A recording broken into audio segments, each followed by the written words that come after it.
Morning students. आज हमारा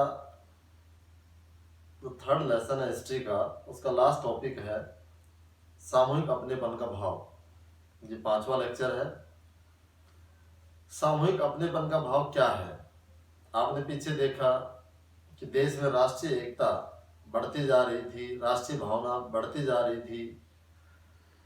असहयोग आंदोलन, सविनय अवज्ञा आंदोलन, इसके बारे में आपने देखा कि किस तरह लोग एकजुट हुए और अंग्रेजों के खिलाफ खड़े हो गए। अब यहाँ पर सामूहिक अपनेपन का भाव, राष्ट्रवाद की भावना तब पनपती है जब लोग ये महसूस करने लगते हैं कि वे एक ही राष्ट्र के अंग हैं।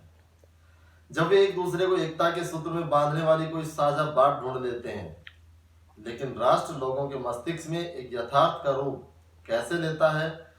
विभिन्न समुदायों, क्षेत्रों या भाषाओं से संबंध अलग अलग समूहों ने सामूहिक अपनेपन का भाव कैसे विकसित किया? तो नंबर 1, सामूहिक अपनेपन की भावना आंशिक रूप से संयुक्त संघर्षों के चलते पैदा हुई। संयुक्त संघर्ष, आपने देखा कि किसान किस तरह से, अंग्रेज किस प्रकार से किसानों पर अत्याचार कर रहे थे, मजदूरों पर अत्याचार कर रहे थे, तो वो लोग इकट्ठा हो गए, एकजुट हो गए अपनी अपनी समस्याओं को लेकर, तो उनमें सामूहिक अपनेपन का भाव पैदा हुआ। दूसरा है कि बहुत सारी सांस्कृतिक प्रक्रियाएं भी थी जिनके जरिए राष्ट्रवाद लोगों की कल्पना और दिलो दिमाग पर छा गया। तीसरा, इतिहास व साहित्य, लोक कथाएं व गीत, चित्र व प्रतीक, सभी ने राष्ट्रवाद को साकार करने में अपना योगदान दिया। राष्ट्र की पहचान सबसे ज्यादा किसी तस्वीर में अंकित की जाती है। इससे लोगों को एक ऐसी छवि गढ़ने में मदद मिलती है जिसके जरिए लोग राष्ट्र को पहचान सके।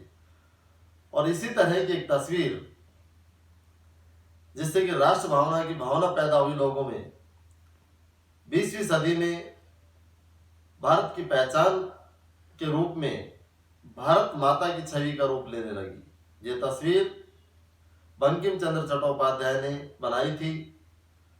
इसके बाद 1870 के दशक में उन्होंने वंदे मातरम गीत लिखा, जो उनके उपन्यास आनंद मठ में शामिल कर लिया गया। बंगाल के स्वदेशी आंदोलन में गीत खूब गाया गया और लोगों को एकजुट करने में इस गीत का काफी योगदान रहा। तो इस तरह हमने देखा कि एक अमूर्त मूर्ति के रूप में हमने भारत माता की छवि को गढ़ दिया और सारे देशवासी उसके प्रति समर्पण की भावना रखने लगे। इसके साथ ही हम देखते हैं कि इतिहास की पुनर्व्याख्या राष्ट्रवाद की भावना पैदा करने में एक और साधन थी।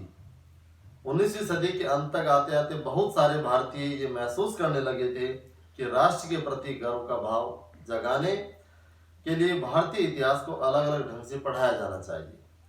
अंग्रेजों की नज़र में भारतीय पिछड़े हुए और आदिम लोग थे जो अपना शासन खुद नहीं संभाल सकते थे।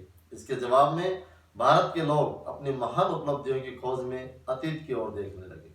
उन्होंने उस गौरवमयी इतिहास, प्राचीन युग के बारे में लिखना शुरू कर दिया जब कला और वास्तुकला, विज्ञान और गणित, धर्म और संस्कृति, कानून और दर्शन, हस्तकला और व्यापार फल फूल रहे थे भारत में। वो भारत का स्वर्णिम युग था। उनका कहना था कि इस महान युग के बाद भारत का पतन आरंभ हुआ और भारत को गुलाम बना लिया गया। इस राष्ट्रवादी इतिहास में पाठकों को अतीत में भारत की महानता व उपलब्धियों पर गर्व करने और ब्रिटिश शासन के तहत दुर्दशा से मुक्ति के लिए संघर्ष का मार्ग अपनाने का एक आह्वान किया गया। इससे लोगों में अपने देश के प्रति राष्ट्रीय भावना पैदा हुई, राष्ट्रीय भावना जागृत हुई और एक सामूहिक अपनेपन का भाव लोगों में पैदा हुआ। तो इस तरह हमने देखा कि किस प्रकार से लोगों में सामूहिक अपनेपन का भाव पैदा हुआ और किस प्रकार से जो हमारे नेता थे, जो हमारे विचारक थे, उन्होंने कैसे इतिहास से, संस्कृति से, अंग्रेजों के दमन से लोगों को अपने आप को इकट्ठा करने के लिए आह्वान किया और लोगों में राष्ट्रीय भावना पैदा की।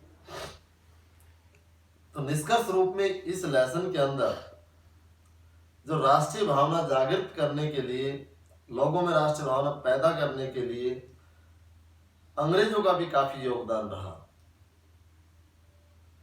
चाहे वो हम पॉजिटिव और नेगेटिव नेगेटिव वे में काम कर रहे थे अंग्रेज, जैसे कि भारतीयों पर अत्याचार करना, उनका दमन करना, किसानों पर टैक्स लगाना, मिल मजदूरों को एक ऐसी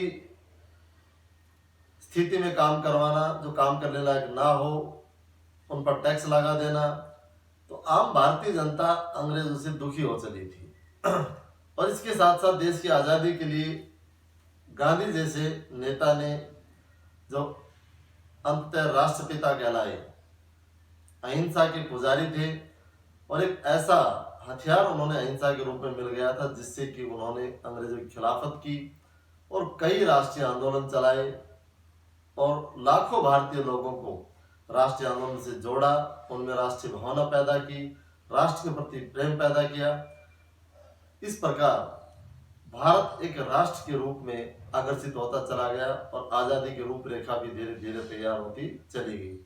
अब ब्रिटिश लोग ये समझ चुके थे कि अब भारत में ज़्यादा दिन तक रुकना या टिक पाना अब हमारे लिए संभव नहीं है।